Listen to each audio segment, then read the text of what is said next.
मत्स्य विभाग सहायतार गणपति गौड़ माछ चाष और जाँल उत्पादन कर उत्कृष्ट मत्स्य चाषी हो पारिछंती। गजपति जिला गुमा ब्लॉक अंतर्गत तरंगड़ा पंचायतर कुलांडा गाँव गणपति गौड़ उत्कृष्ट मत्स्य चाषी हो मत्स्य चाषी उदाहरण हो पारिछंती। से 2014 रु 2019 पर्यंत माछ चाष करुथिले। कोरोना परे जाँल चाष करने मत्स्य विभाग पक्षरु प्रोत्साहन मिलवा परे से जाँल चाष करथिले। कारण जिले में जाँल चाहिदा बहुत रही किंतु जाँलर अभाव रही जाउथला, जहा फल वर्तमान मत्स्य चाषी माने भल जाँल पाई पारुछंती। जिल्लार विभिन्न कोण अनुकोणरू जिला बाहर को पड़ोशी राज्य श्रीकाकुलम जिला को यह जाँल बिक्री कर लाभवान हो पारिछंती। स्वल्प दाम रे भल जाँल पाई मत्स्य चाषी बहुत खुशी व्यक्त करिछंती। स्वयं सहायक गोष्ठी माने आसी जाँल नै माछ चाष करी लाभवान हो पारिछंती।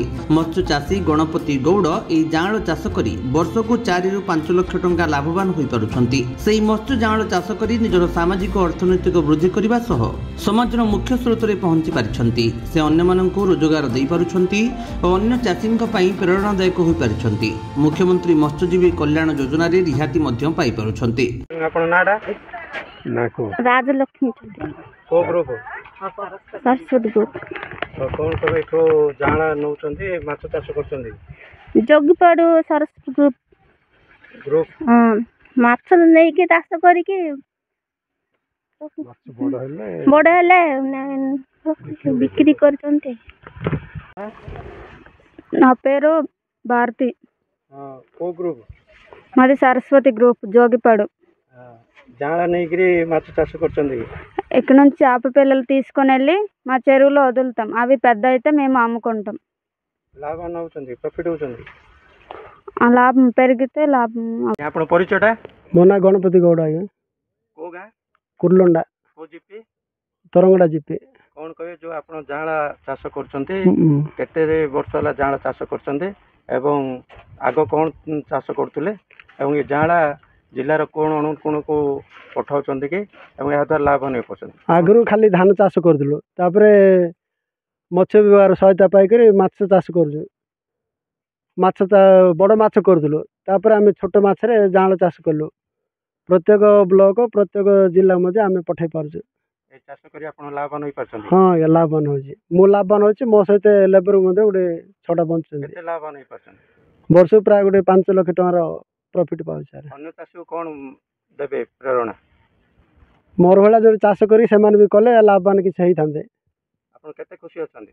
हां, खुशी अछि सर। आपण परिचयटा?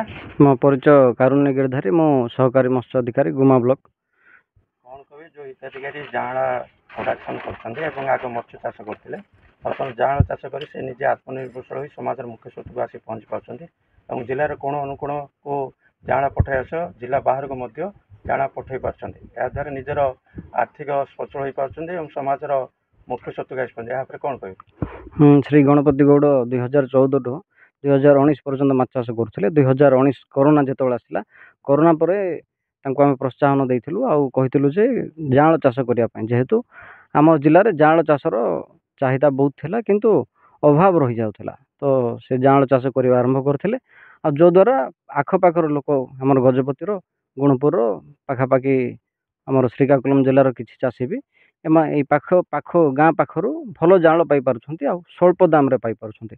कम दाम रे भल जाँळ पाई चाषी माने भी बहुत खुशी अछन्ती आ गणपति श्री गणपति गौड़ मध्य वर्षको पाखापाखि 5 रु 6 लाख टका लाभवान पाई कि से भी बहुत खुशी अछन्ती। चाषी कोन मेसेज देबे?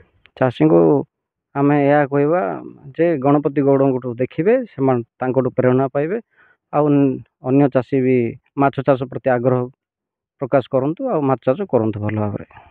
गजपति रेणुबाला बेहेरांक रिपोर्ट, विश्व विजयी न्यूज ओडिशा।